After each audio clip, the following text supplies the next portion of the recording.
Hi hello welcome to my YouTube channel.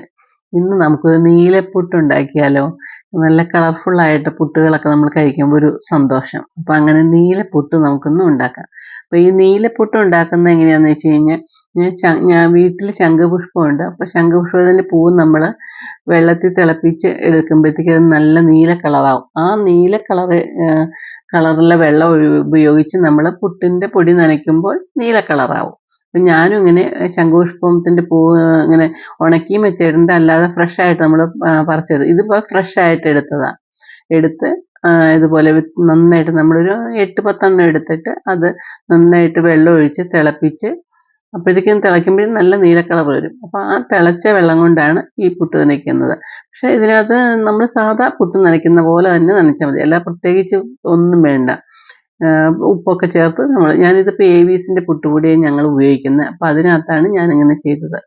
സാധാരണ പുട്ടിൻ്റെ taste തന്നെയുള്ളൂ, ഈ കളറിൻ്റെ വ്യത്യാസമേ ഉള്ളൂ. പിന്നെ ഇത് നല്ല നമുക്ക് ഹെൽത്തിനും നല്ലതാണ്, കാരണം ഈ ശംഖുപുഷ്പം ഹെൽത്തിന് നല്ലതാണ്. അപ്പോൾ അങ്ങനെ അതൊരു ഗുണവുമുണ്ട്. പിന്നെ ഈ കളറും കൂടെയും കാണുമ്പോൾ നമുക്കൊരു സന്തോഷവും ഒരു രസമൊക്കെ ഉണ്ട്. പിന്നെ പിള്ളേർക്കൊക്കെ കൊടുക്കുമ്പോൾ എന്നും വെളുത്ത പുട്ട് തന്നെ കഴിക്കാതെ മാറ്റി കൊടുക്കാൻ അവർക്കും അതൊരു സന്തോഷമാണ് അത് കൊടുക്കുമ്പോൾ. അപ്പോൾ അങ്ങനെ ഞാനിപ്പോൾ ശംഖുപുഷ്പത്തിൻ്റെ പുട്ട് ഉണ്ടാക്കുകയാണ്. അപ്പം അങ്ങനെ അത് എല്ലാം നമ്മൾ സാധാരണ പുട്ട് പോലെ തന്നെ ചെയ്താൽ മതി. അതിനകത്ത് നമ്മൾ തേങ്ങയിട്ട് അങ്ങനെ എല്ലാം ചെയ്യുന്ന പോലെ അത് വേവും എല്ലാം ഒരുപോലെ ഉള്ളൂ. ഈ നനയ്ക്കുന്ന വെള്ളത്തിന് നീല കളർ ഉണ്ടെന്നേ ഉള്ളൂ. പിന്നെ കാണുമ്പോൾ ഒരു സന്തോഷം, അത്രയേ ഉള്ളൂ. അങ്ങനെ അത് എൻ്റെ വീട്ടിലുണ്ടായ ശംഖുപുഷ്പം ആയതുകൊണ്ട് നമുക്കതൊരു സന്തോഷമുണ്ട്. ആവശ്യത്തിന് നമുക്ക് പറിച്ചെടുത്ത് ഇങ്ങനെ ചെയ്യാം. പിന്നെ ഞാൻ കുറേ ഉണക്കിയും വെച്ചിട്ടുണ്ട്.